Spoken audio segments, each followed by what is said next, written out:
എന്താ മോളെ? നിത്യമോള് തിരിച്ചു വരും അച്ഛാ. അവളെ ഏട്ടത്തിന്ന് വിളിക്കാൻ ശ്രമിച്ചു. ഇപ്പൊ എനിക്ക് ഉറപ്പായി അച്ഛാ, നമ്മുടെ നിത്യമോൾ ഉടനെ തിരിച്ചു വരും. സത്യമാണോ മോളെ? അതെ അച്ഛാ. അച്ഛന്റെ ഇടവും വലവും നിൽക്കാൻ ഇനി മുതൽ 2 പെൺമക്കളും ഉണ്ടാവും. ദൈവം അതിനുള്ള വഴി വെട്ടി തുടങ്ങിയ അച്ഛാ. മോളെ, ദൈവം വഴി വെട്ടിക്കോട്ടെ. പക്ഷേ എനിക്കൊരു കുഴി വെട്ടണം.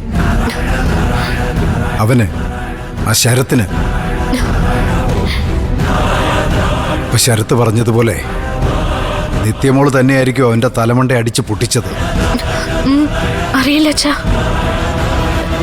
ചിലപ്പോ ഈ റിഫ്ലെക്സ് ആക്ഷൻ എന്നൊക്കെ പറയുന്ന പോലെ നിത്യമോൾ എന്തേലും ചെയ്തോന്ന് അറിയില്ല. അത്രയ്ക്ക് ദ്രോഹിക്കുന്നുണ്ടല്ലോ അവൻ. ഇതൊന്നും അമ്മയ്ക്ക് മനസ്സിലാവുന്നില്ലല്ലോ എന്നുള്ളത് എന്റെ സങ്കടം.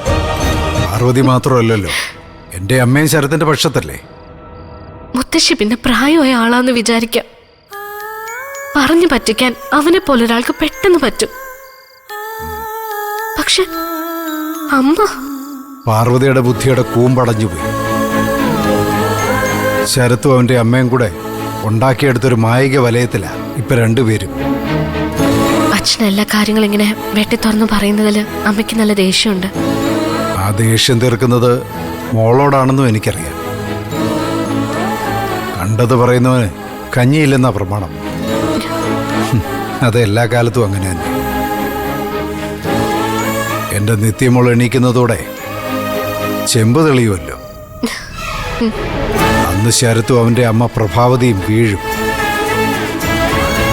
അതുവരെ അവൻ ജയിച്ചു നിൽക്കട്ടെ. മോളുവോ?